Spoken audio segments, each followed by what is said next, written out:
Welcome back, everybody, to The Hum, a Kansas Hoops podcast via the Field of 68. I'm your host, Sam Lance, and I'm joined by my co-host, Jackson Bezdek, once again. And Jackson, we are now here on episode 20. Yes, you heard that right, Jackson. Episode 20 of The Hum. So I just want to take a quick second. I just want to thank Rob Dauster, who's going to be on the show later, actually, Jeff Goodman, everybody over at the Field of 68 for giving us both this opportunity this season. It's really been absolutely incredible. Last year, I didn't cover Kansas basketball exclusively, and I have been dying to kind of get back into it. So we're back and better than ever, and I love doing this podcasting as opposed to kind of just doing writing all the time. But yeah, we're having an absolute blast this season, and we can't wait to kind of continue on for the rest of this gauntlet of a regular season for Kansas and then postseason play. It only goes up from here.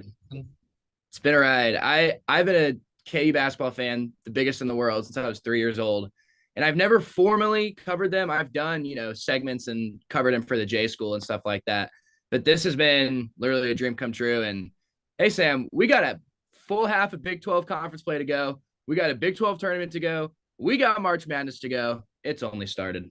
Yeah, it only gets crazier from here, folks. We'll try to stay on the railroad tracks here and not get too off the rails for y'all. But yeah, thanks for being here, y'all. Everybody who's watched so far. We'll continue to keep bringing you guys the best Kansas basketball content, best Kansas hoops content that we can. And today we actually have another pretty special episode. Like I mentioned, we have Rob Dauster coming on to talk a little Houston top 10 matchup inside Allen Fieldhouse, and then Jackson and I will be recapping KU's dominant win over Oklahoma State, which happened on Tuesday. So without further ado, let's do this, y'all. Episode 20 of The Hum, a Kansas Hoops podcast.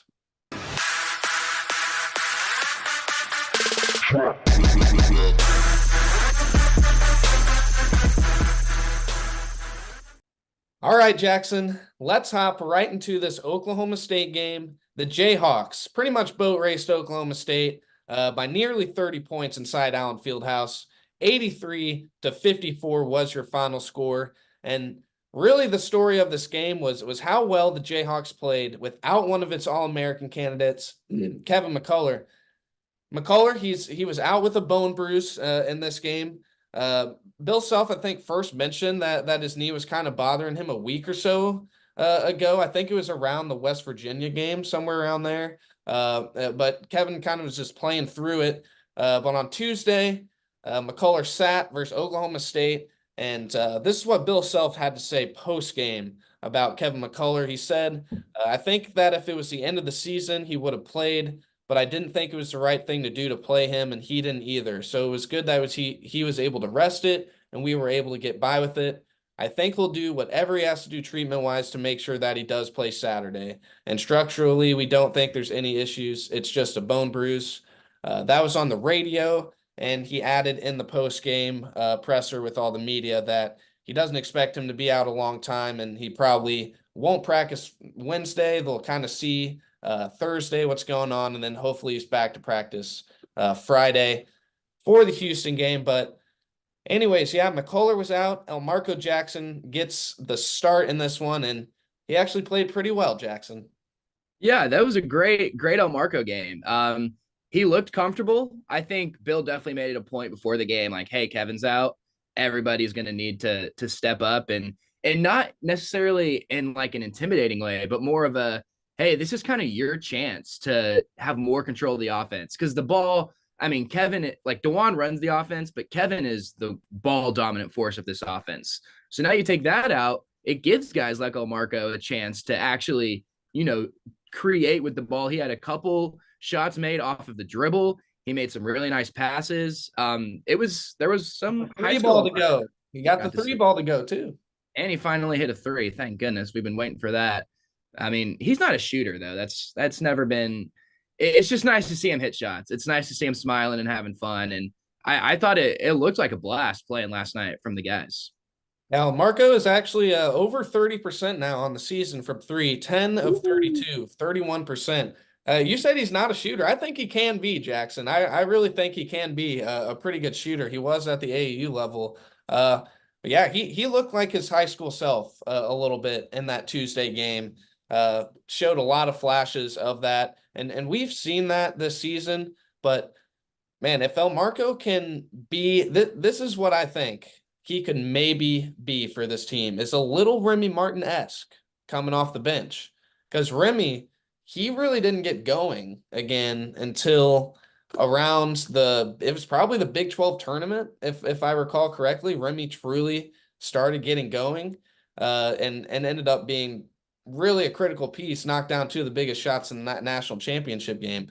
If Marco Jackson can get that kind of confidence and kind of come in and be the spark plug off the bench and Candace can kind of run through him a little bit whenever he comes off the bench, I think that could be a really great thing for Candace. I don't know if it's going to happen, but I I think think, that's wishful thinking.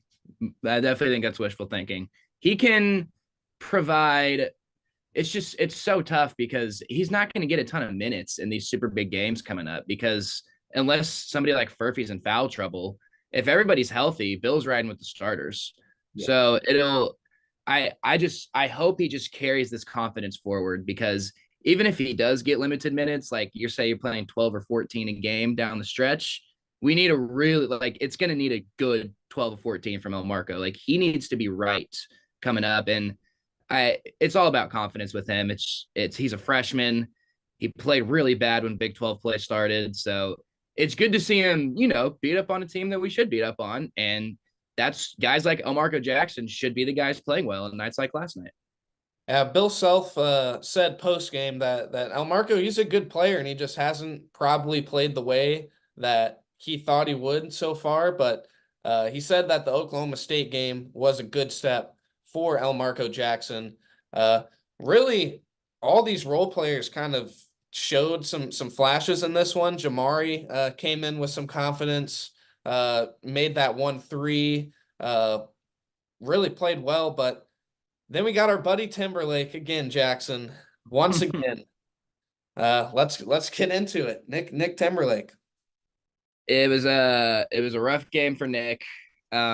He got the shots, right? Like he played 25 minutes off the bench. Clearly a point of emphasis. If Nick's going to play, like if Kansas is going to have a 15 to 20 point lead most of the game, Bill's going to try his best to get Timberlake some action. That was the game where we were going to see the 15, 17 point outburst from Timberlake. We didn't see it. I am confidently going to say that it's not coming now. I would be shocked if he put up double digits at any point this season. Now, he can still come in and hit shots, but last night was his chance to hit really his last audition of, hey, I'm a valuable piece of this rotation. And Bill's already been short with him in Big 12 play, and he really didn't help his case last night. He did good on the defensive end, a couple steals, and he was really active on the glass. I think he had 6 rebounds. So he's playing hard, which is good. If you're not hitting shots, the only thing you can do is play hard. So his mindset seems to be in the right place. It had to be last night, Sam. It just had to be, and it wasn't. Yeah. Yeah. Nick Timberlake, Bill Self said that he played a pretty good defensive game and was pretty active in that sense, but Kansas brought him here for one reason. That was to score the basketball. Like, I would think that at this point of the season that Nick Timberlake would have 5 to 6 to 7 double figure games at least, and averaging about 8 or so points whenever we started the season. That was probably my thought process. Nick Timberlake had 13 against NC Central. That's a double figure game. He had 13 against Yale, and he had 12 against West Virginia. And besides that, I don't think he's gone over 5 points besides those 3 double-figure games. He had 7 against Oklahoma State, but he was 2 of 8. That's just – it's not the Nick like that Kansas wanted to bring in here, you know? If you look at his game logs from Towson, sorry. Oh, he was a dog at Towson. 17, 19, 34, 26, 29, 5. 14, 31, 32. It's like It's Timberlake was brought here to score the ball, and he hasn't done it. I think you're right. Like this, dude, if he's half of what he was last year, this is like Kansas is ranked 2 or 3 in the country and is like 18-2. And I'm not even kidding. Like it's to the point where we can confidently say it's been frustrating and it will continue to hurt Kansas. It will be noticeable in games like Houston where it's going to be close. And when Houston has guys off the bench who are able to create and put the ball in the basket, and then you put in Nick Timberlake and he goes over 3 from 3, it's just it's Kansas is going to notice it. The fact that he was even in the starting conversation to start the season, not even a like more than a complete 180 to now. Like it is now. Is he going to crack the rotation in important games, which is not what Bill Self had in mind in May, June when we brought him in. it's just frustrating to see because you look around the landscape of college basketball and you have like UNC has like a Cormac Ryan, Tennessee has like Brandon a Ingram, Connect, or not Brandon Ingram, Harrison Ingram, Harrison Ingram for UNC. Yeah, I mean you got Cam uh Spencer for UConn was in the yeah, portal. that's who I was blanking on, Yeah, Cam Spencer. Like all these guys, coming out of the portal and really providing, the shooting and spark that teams need. And that was Nick Timberlake for Kansas. Hasn't quite worked out, but we've kind of talked about this all season. But yeah, I agree. I'm not sure if it's gonna happen for Nick Timberlake. I'm not sure it is. I mean, what would be really nice is another transfer in Arterio Morris that really completes the team. It's very rare for Bill to completely swing and miss on multiple transfers like this. Like he's usually really good at when transfers come in, they help. Did grab Hunter Dickinson. Like Hunter, right? But I mean, I'm just saying, like it's rare. Hunter Dickinson isn't rare for Bill Self to go get like Remy Martin, Isaiah Moss, Jalen Coleman Lands, guys that help in March. We brought 2 guys in that were supposed to play big time minutes in March, and they're not going to see the floor. One kind of a whole other deal, but Timberlake is just it's a miss. It's a miss. Let's talk about some good now from this game because this was a good game for Kansas. I kind of jokingly tweeted, shout out to Oklahoma State for helping Kansas with its metrics because Seriously. Kansas is now 15 in KenPom and they've crept into the top 25 in defensive efficiency at 21 and the top 25 of offensive efficiency at 24. So shout out Oklahoma State for We did helping that. Kansas with the efficiency numbers, but it's time to talk about DeJuan Harris and the game he kind of had in this one. He was looking to shoot, knocking down shots, and he was just really incredible in this game. This is what I want to kind of discuss is the quote from Bill Self after the game. So, excuse me, DeJuan Harris. This is basically what Bill Self said. The thing about it is he needs to quit listening to me and he needs to quit listening to everybody else. You got people like us who are out there like, DeJuan, you need to shoot whenever, people are sagging off you. Like we need you to just be automatic. We need you to shoot, be aggressive. Bill Self says, how everybody else what they think they should be doing, what he should be doing, it's ridiculous, including me. All he's done is won a state championship, won Peach Jam, won a national championship. He wins every pickup game. I told him, just trust your instincts. Just play and trust your instincts and quit trying to play if you are because other people say you need to do this and that. You know what he needs to do? He needs to make sure his team wins, and that's what he does. Amen. I mean, Bill is just right there.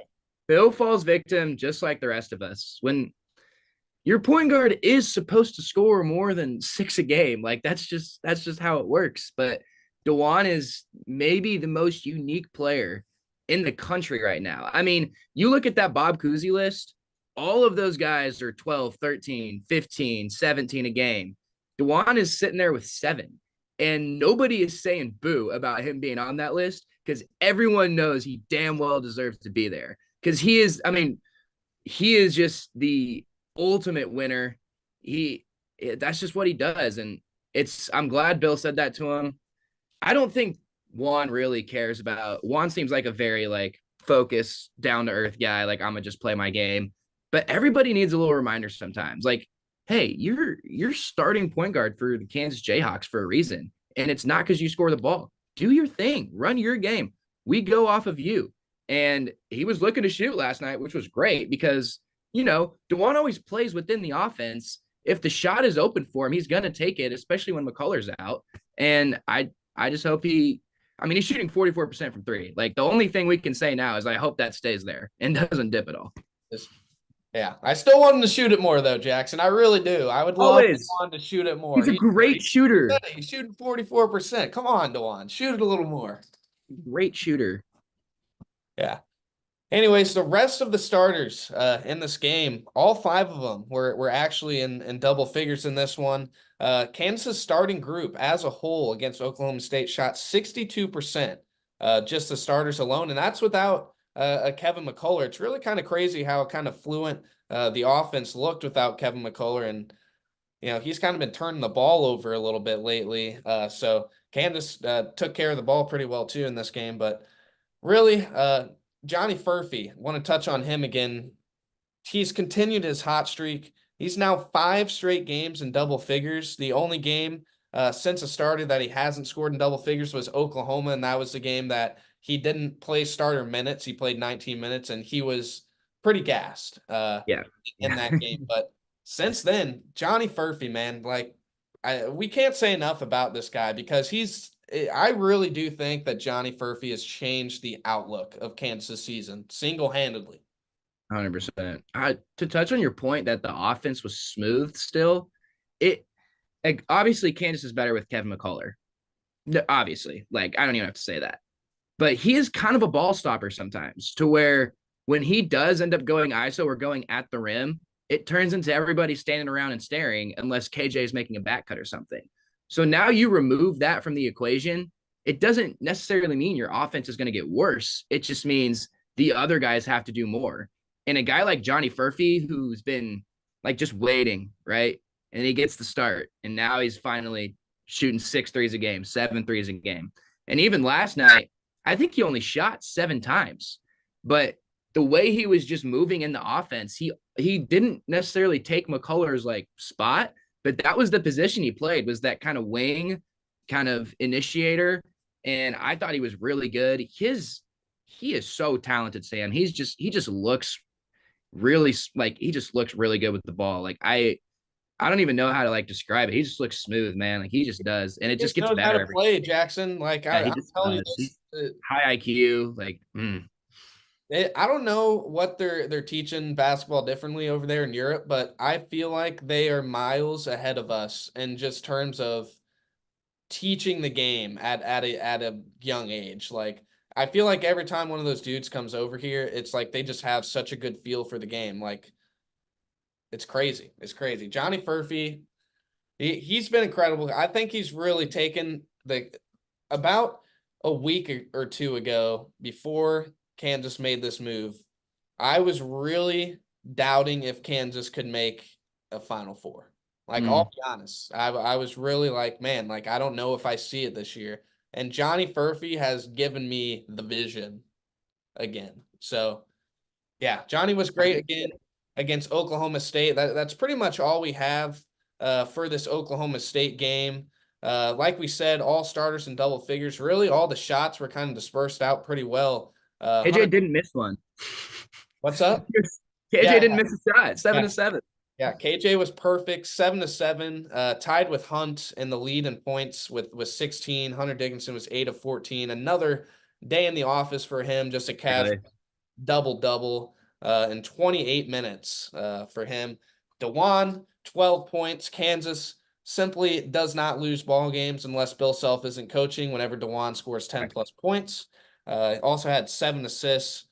Johnny Furphy, 11 points, 4 of 7 from the field. El Marco was very solid, 10 points, 4 of 8 from the field. 1 assist, 2 turnovers, but El Marco was really good. And then you had Jamari McDowell with 6 points off the bench. Timberlake with 7, even though he was inefficient. And we got the walk-ons in this game. Wilder. See, this was crazy. Shout out Wilder. Jank doing his thing. He bangs threes, like we all know this. But Wilder Evers getting up for an alley-oop dunk. Did you see that, Jackson, at the end of the game? Alley-oop dunk is extremely generous to what that was. That was a lob catch lay-in rim No, grazer. Yes, it no. was.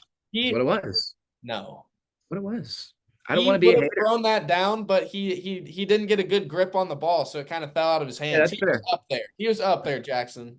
Not saying he wasn't up there, just saying it wasn't no KJ Adams throwdown slam. But when he jumped, I was like, what the hell? And then Yeah, no. that was sneaky bounce from Can't Wilder. compare Wilder to KJ Adams, a Well, walk I'm just the saying, you're biggest it's Cavs throws down the all alley oop time. jam, like not really what happened there, you know.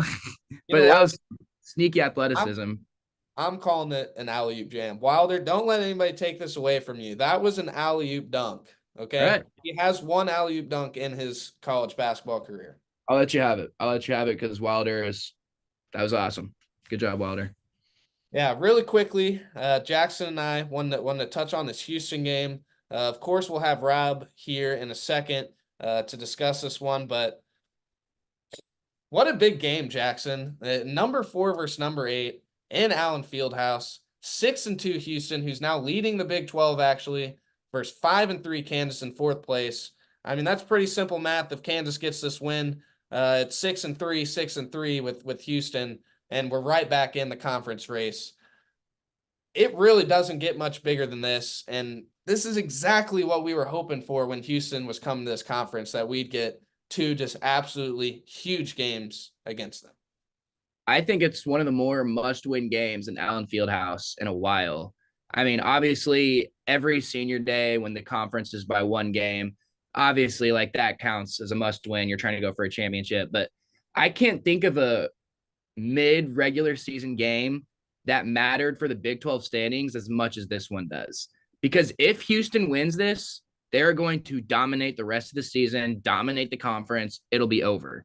If Houston has Kansas a wins much this, easier schedule than Kansas to end, I will say. yeah, what much easier. And if Kansas wins this, then that game at the end of the season in Houston, that game is still going to matter because Kansas will have put this one together. They're going to keep rolling off of that from there. It's so big. And it's so big because you got to go 8-2. And I don't know if you can win enough road games to drop one at home. And this is obviously the hardest road game hardest home game you're gonna have. DeJuan kind of mentioned it like this past week. I think it was I don't remember when it was. It might have been post game, but he was like, the run starts now. Like he was basically like, yeah, like this is the week. Like this is where it starts getting real. Kansas, they need to win this game. And if they do, I think it will be serious momentum, just not even for the rest of the Big 12, but like for the rest of the season. Yeah. Like Kansas can come out and like get this one, like not just win the game, but like get this one. Look out, man. The game it reminds me of is when Baylor came into town during COVID, undefeated, best team in the country, hands down, and Kansas beat the crap out of them. I mean, Kansas handed it to them. I want to see that type of performance on Saturday against Houston. Now, this game is, I mean, Houston defensively is just unbelievable. Yeah. So I think that means more that Kansas has to lock in more defensively. Because obviously Bill's going to, work his way through some stuff on offense. But if Kansas isn't locked in for 40 minutes and feeling the vibe at Allen Fieldhouse, because I promise you, it's going to be loud. That decibel meter is coming out. It's going to be rocking. Kansas needs to guard. This is the thing for me, Jackson. I think this will be the biggest factor in the game. Houston, they're number 2 in turnover margin in the nation. They're number 10 in turnovers forced, nearly 17 turnovers forced per game. That's crazy. We have seen this season, every single game that Kansas has played bad, they have 18, 17, 16 turnovers. If Kansas turns the ball over at Houston's season average, nearly 17 a game in this game, Kansas is not winning the game. Correct. Kansas simply will not win.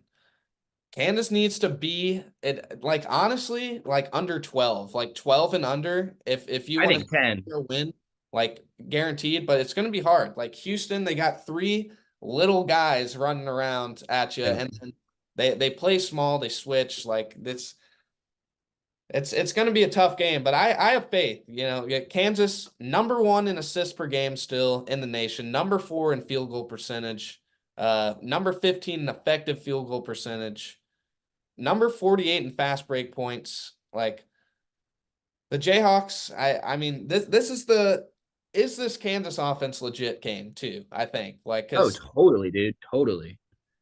Like, I mean, Kansas has looked really good offensively lately, right? And if they can, like, you score 70 against Houston, you can put up points against literally anybody. I saw a teams lot are 58 a game in Big 12 play. Like that's of Big nuts. 12 play. That's like in big, like these are against the good teams. This isn't the American Conference crap anymore. They're still doing it against the Big 12 team. Like people on KU Twitter have been saying this Houston team would be like one of my favorite Kansas teams, right? Because they've got the guards, they got Shed and Cryer who are so awesome. They're elite defensively, elite head coach. Like these are all. This is the formula for all of my favorite Kansas teams growing up, and now they're playing in Noun Fieldhouse, and I'm excited for Kelvin Sampson and Bill Self for the next 10 years, dude. That's going to be so awesome. And it starts Saturday.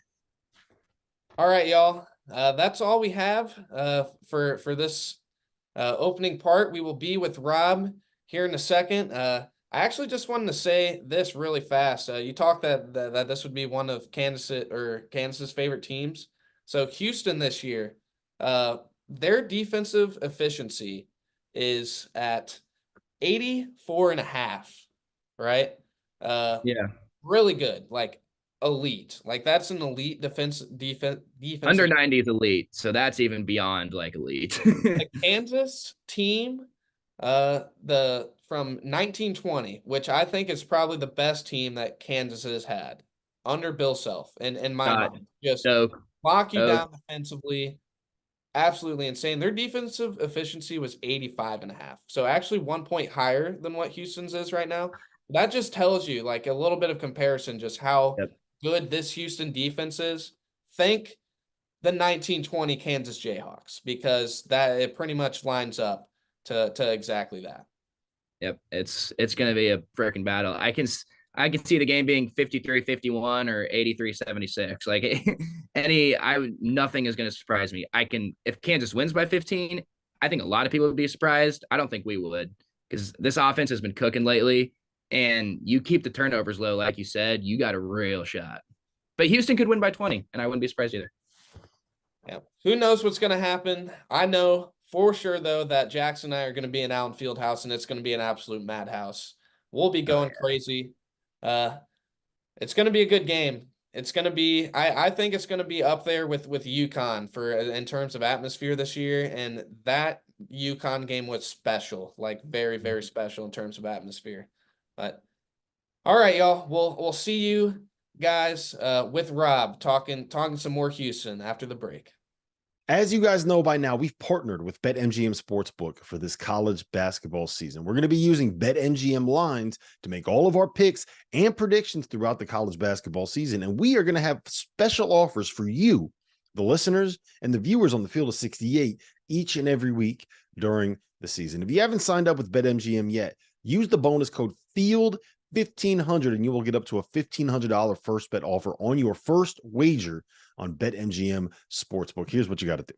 Download the BetMGM app. Sign up using the bonus code FIELD1500. Deposit at least $10 and place your first wager on any game. You will receive up to $1,500 in bonus bets if that bet loses. Just make sure you use the bonus code FIELD1500 when you sign up. And remember, BetMGM is now available under one wallet in select states. As a New Jersey resident, this is super convenient for me when I have to go cover games in New York or Philly. When crossing state borders, just log into your existing account instead of having to create new accounts in each state that you go to. And most importantly, I got to let you know, we do have some fun stuff coming up for this college basketball season. Bet insurance tokens, college hoops odds boosts, my personal favorite, parlay odds boosts. So download the BetMGM app today. Welcome back, everybody, to the Hum, a Kansas Hoops podcast via the Field of 68. We are now joined by the founder of the Field of 68 and overall one of the best voices in college hoops, Rob Dauster. Rob, thanks for taking the time out of your busy schedule to join us today. Well, look, as long as you give me all the credit for Field of 68 and none of the credit to Goodman, I'll do whatever you need. I'm here. Yeah, absolutely, Rob. You get all the credit. Jeff Goodman, he hasn't done anything. Mm-hmm.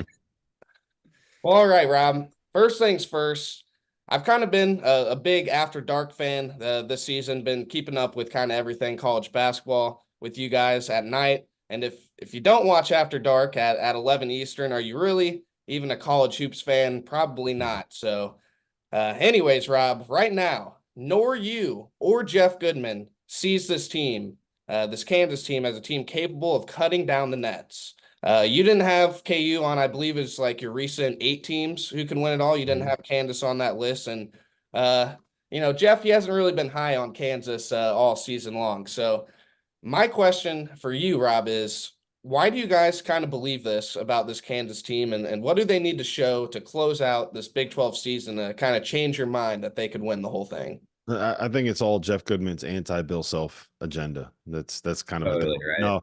No. So when we put together that list, like the whole thing was there are numbers on Ken Palm that kind of like are boundaries that and cutoffs for teams that actually can win it, right? No team had ever won a title that entered the tournament ranked outside the top 25 in Ken Palm and adjusted offensive efficiency. And when we did that, Kansas was ranked 28th. Today, they are ranked 24th. So they're back in on my potential national title contenders.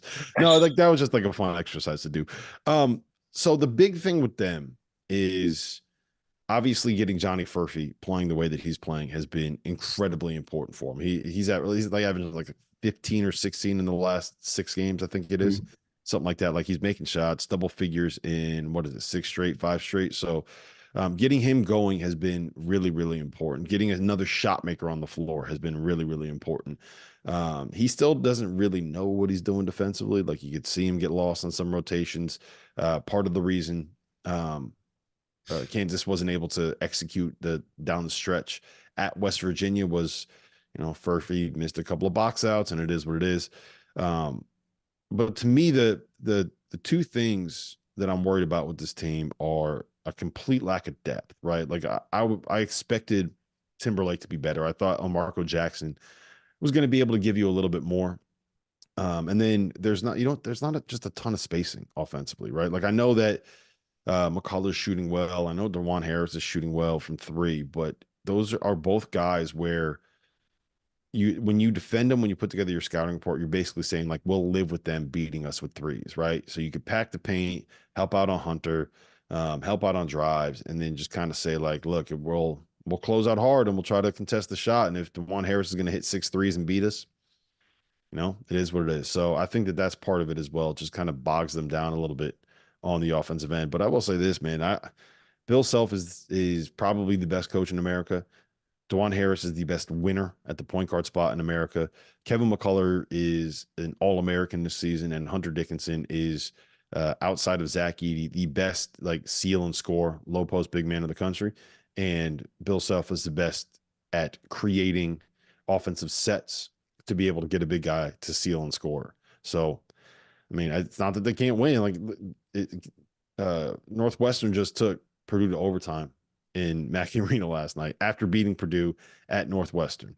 So anybody can beat anybody in college basketball this season. And I mean, Kansas is right there. UConn was a 4 seed and won the title over a 5 seed San Diego State last season. Yep.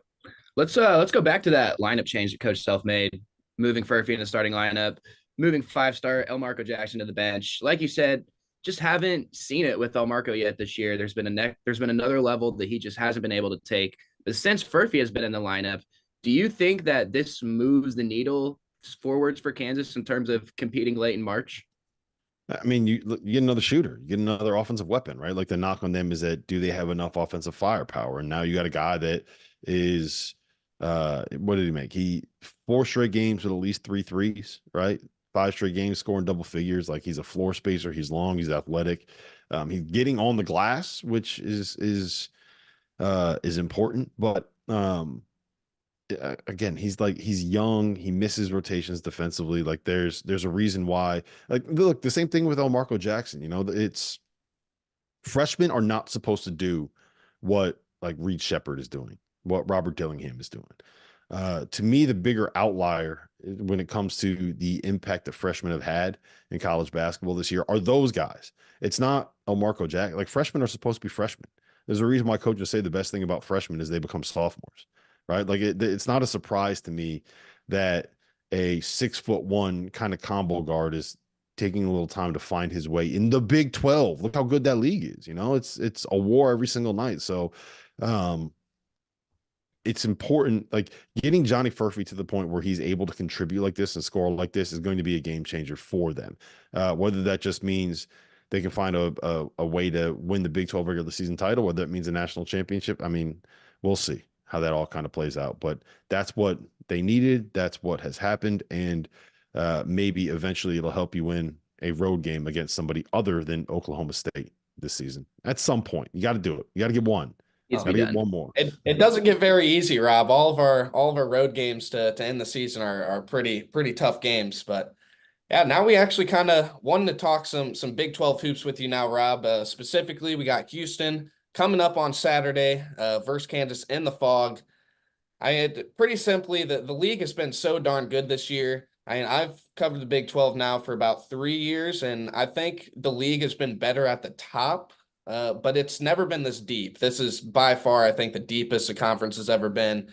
I think they might get 11 teams in. But before we just get into the Houston specifically, Rob, what do you think of this kind of new look Big 12 with all the new teams coming in? Is this league actually as crazy good as people say it is? I know Terrence Oglesby was trying to say it wasn't the other day.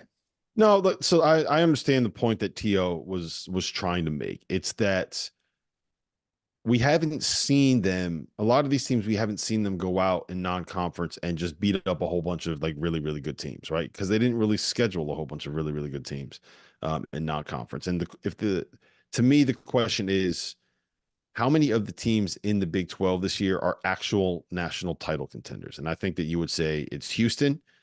And then a tier below that is like maybe Kansas and maybe Baylor. And I think that's probably it.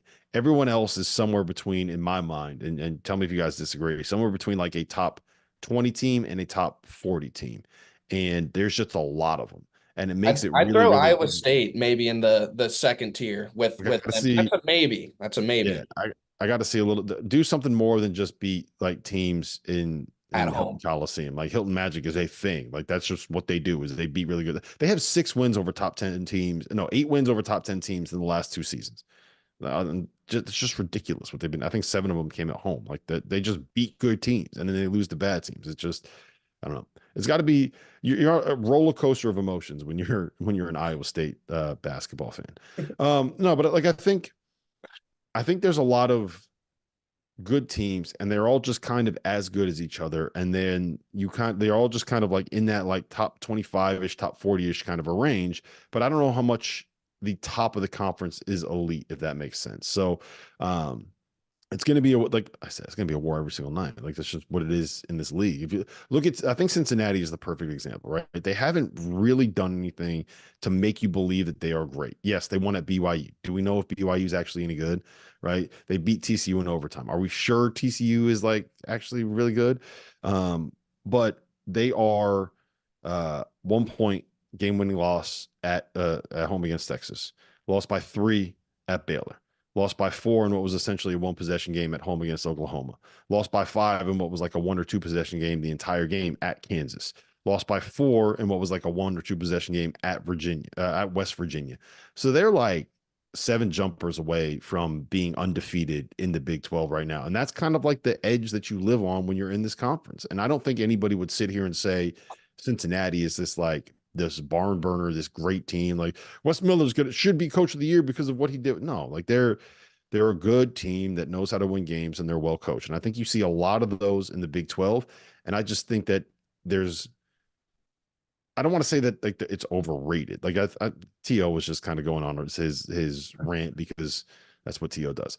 But I do think it's fair to say that we don't necessarily know if this is a team a league that's propped up a little bit by the metrics where rising tide lifts all ships, or if it's something where like there actually are 18 teams in this conference that can win a national title or whatever. Like I go back to the Big 10 in 2022, where it was kind of the same situation. We knew that like the two teams at the top were really, really damn good.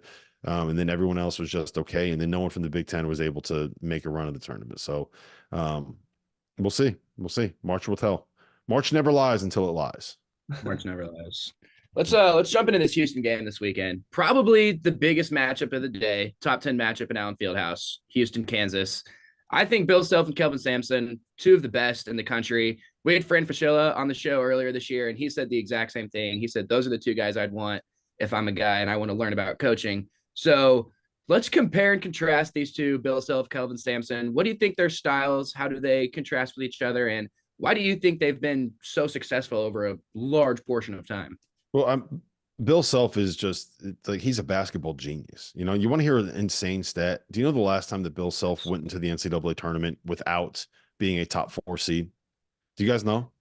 I don't think it's not Jackson. What year were you born? What year were you? I was born in 2002. I would like to say while he was at Illinois. It was not what year? Sam, what year were you born? 2001. Neither of you guys were alive the last time that Bill Self went into an NCAA tournament as lower than a 4 seed. Okay. It was the year 2000. It was when he was at Tulsa. Okay. That's ridiculous. And you know what he did with that team in 2000 as a 7 seed? He made it to the Elite 8. Okay. Like this dude, he's a cheat code. He's a complete game changer when it comes to being a coach. And it's because he knows how to recruit. He knows how to run different kinds of offense. He knows how to kind of tailor what he does to the pieces that he has. It used to be this thing where he would always play two bigs, and his entire offense was, okay, we're going to have a couple shooters on the floor, but we are going to run high-low, and we're going to have a power forward at the foul line, and he's going to be able to knock down jump shots, and he's going to be able to pass to a big guy who's just going to seal, catch, lay it in, and you're not going to be able to stop us. Then he ended up with a team that had Josh Jackson that had to play the 4 spot in like 2017, and he went 4 around 1. Landon Lucas was at the 5. He had Frank Mason and Devontae Graham on that team, and it's like, all right, look, we got a bunch of guards. I'm just going to let these guys cook, right? And then you look at last year where he had to deal with a lineup where KJ Adams was essentially your 5-man. And he went full small ball as much as you could possibly go small ball. And it worked out well. You know, they ended up as a 1 seed. And I know they got knocked out by Arkansas in the second round, but I will blame that one on Bill Self not being on the sideline. So he is adaptable. He is brilliant when it comes to X's and O's stuff. And he is not afraid to scrap what he was doing and change it all if it's not working, right? He's not going to just stick to his guns and you know, keep doing the same thing over and over and over again. Whereas what Kelvin is, I would say he's probably as good, if not the best culture builder in America. And he is so damn good at identifying the players that will fit in his system well. There is a never ending line of 6'7" freak athletes that also happen to be junkyard dogs, that also happen to have 7'4" wingspans, that also happen to be like 240 pounds of just rock solid muscle that play their balls off for him. He always has 2 that start, 2 that are like close to all league guys, and then like 2 or 3 more that are just waiting for their chance to start as juniors. You know, there's just an assembly line of these guys that know exactly what he wants, are great defensively, get on the offensive glass, and guard. I think what kind of sets them apart a little bit this year is that they do have really good guard play. Jamal Shedd is a stud. LJ Cryer, we've seen what he can do as a shot maker. Emmanuel Sharp is someone that is kind of like, you know, he's made a bunch of shots this year. So we kind of know what Houston wants to do, how they built this, how they built their culture, how they built their program, and they just do what they do, and it doesn't matter who they have because you just know there's somebody else waiting in the wings that is going to be able to do all that same stuff, and they're going to beat you up and they're going to dog you, and it's interesting to me that there's that dynamic, right? Because it's 2 different things and 2 different ways that you can run a program, and both of them are doing a damn good job at it. Yeah. Now, you kind of mentioned some cool Bill Self stats. I got another one for you, Rob. Bill Self, he's 10-1 versus top 10 opponents inside of Allen Fieldhouse since he's been at Kansas, which is pretty crazy to be 10-1 against top 10 opponents. But honestly, it's surprising that he has a loss when you play 8 on. I know. I'm racking my brain trying to think of the one. Yeah, I think it's probably a Texas team. It's probably one of those Texas losses that we've lost, I think, twice at home to Texas since Bill's been here, maybe 3. And I'm sure one of those times it was a top 5 game. Or maybe that Kentucky team from 2 years ago. They came in and stomped us. Yeah, I don't think that Kentucky team was that high ranked though for game. They were in the teens. I don't know. I'll find it. I think it was Kentucky. Let's look it up. That's what I'm saying. Yeah, I think it was Kentucky was number 7 in the country. They were 7. Yeah, they won That was the Ty Washington team, all them. Yeah, that was a night to forget for Kansas fans. Not a year to forget, though. Yeah, Kentucky smoked us. We went on to win the national championship. Well, we'll take that. We'll take that. All right, back to Houston here now a little bit. You kind of mentioned it. The number one thing with Houston is defense. They're number 1 in KenPom in defensive efficiency, and they allow the least points in Big 12 play at 58.5 points allowed a game in Big 12 play. Why are they so dominant night in and night out, Rob, defensively? And how can Kansas kind of have success against them offensively? Kansas is actually number 2 in Big 12 scoring right now at about 78 a game. Well, what makes Houston so good is they run a unique kind of way of defending ball screens. They have guys that want to guard. Kelvin has made it very clear to his players that not playing defense at the level that he expects is not acceptable. That's what they do. That's how they build their offense or they build their defense. And it's like I said, it's the reason why they're one of the best culture builders in America. I mean, they force turnovers. They lead the nation in defensive 2-point field goal percentage. So when you can't run offense because you're turning the ball over and you can't make shots in and around the basket and you only shoot 28.3% from 3 as a team, which is top 10 in America, like it's just, what are you going to do? There's nothing to do to beat them. I think the key is going to end up being how Kansas is able to scheme up shots for Hunter Dickinson. Are they going to use them to pull defenses, the big guys away from the basket? Are they going to use them to kind of create that space? Or is it going to be something where you're just trying to get him seals and be able to score in the post? Because he's going to have probably 5 inches on Jawan Roberts, who's not like those guys aren't very tall. So you should be able to get something there. It's going to be fascinating to see how that matchup ends up playing out. Another matchup I'm super excited about is Jamal Shead and DeJuan Harris going at it. I think they're really similar, not really in terms of how they play, but in terms of like Houston is Houston because of Jamal Shead and Kansas is Kansas because of DeJuan Harris. Their importance to their team, it's noticeable when they get off the floor for a breather or foul trouble. You absolutely notice that they are not in. So talk about each of these guys, and especially for Kansas fans who haven't seen a ton of Houston yet, kind of let them know like this Jamal Shead guy is absolutely the real deal.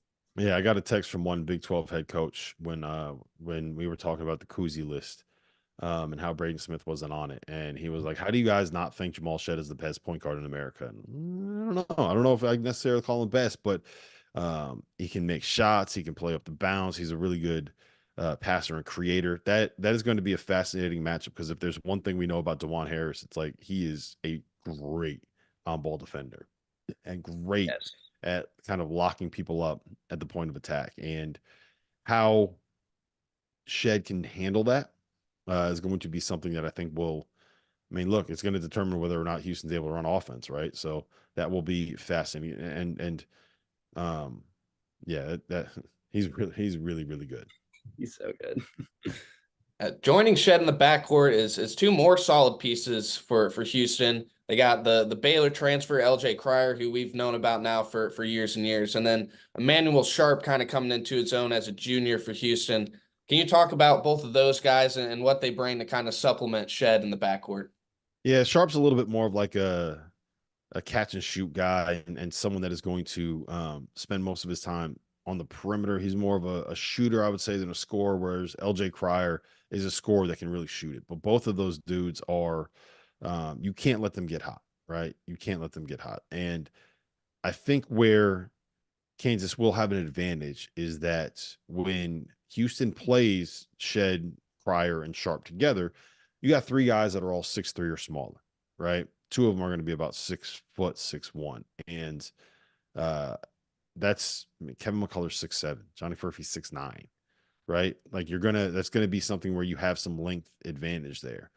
At the same time, you're going to be asking Johnny Furphy to sit there and stay in front of Emmanuel Sharp. Like that may not be the best defensive matchup for you if you're Kansas. But both of those dudes, like the thing that makes them really dangerous is that on any given night, either one of them can go for 25, and Jamal Shed is the best player in that backcourt.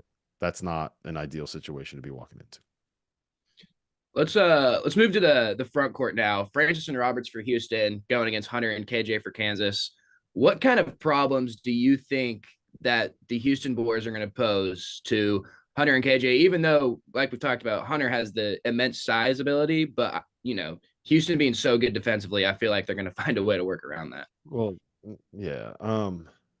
KJ Adams, like, it's funny seeing him on Kansas because he would be like the perfect 5-man for the Kelvin Sampson team. Like, I'm sure Kelvin Sampson is sitting there watching him play, being like, should have got that guy. Like, he would be perfect for us, right? So I think that is going to be a really interesting matchup. But when I say like create space for people, KJ is one of the best rim runners in the sport of college basketball. Like he's a freak, man. Like, he's going to end up playing in the NFL as like a tight end or something like Seriously. that. Like, jump, Edge he can rusher. run. He's been really impressive as a decision maker this year. Like, kind of, it's called short rolls, where basically like when you run a pick and roll and they're playing drop coverage, you drop it to the guy instead of rolling all the way to the rim. It's like 12 feet away and let him make a decision, playing on one-on-one against a big guy. And he's been really, really good at that, and finding a way to be able to get him space so that when you come off of those ball screens will be important. But again, the way that Houston blows up ball screens makes it very difficult to do that. That's why their defense is so damn good. Like, you can't run stuff against them because they just don't let you do it. You got a prediction for Saturday? Houston, Kansas. What do you think is going to happen? Kansas is going to win. Like, it's insane to me that Kansas is a 5-point underdog Right. in their own building. Like, It's ridiculous, straight up. yeah, if you're not, it's not ridiculous. It's what the way that Ken Palm projects this stuff. Like, that's what the numbers say. Like, it is what it is. And you're going to see a line from BetMGM that has something similar, because they tend to stick as close as they can to some of those Ken Palm projections because they've gotten burned on it before. So, yeah, I got Kansas winning, and they need this one. It's at home. It's Kansas. I think they win. All right, Rob, one final thing for you. Before we let you go, we want a final prediction on where you think Kansas ends up in the Big 12 standings, and then where you think their journey ends in March this season. I think that them and Houston both end up like 15-5 and tie for the Big 12 regular season title. They'll get this thing figured out. Like, it's been a bad start. I think that they'll get there. Like, you can see it coming a little bit with Furphy. You can see him figuring some things out. They dog walked Oklahoma State at home.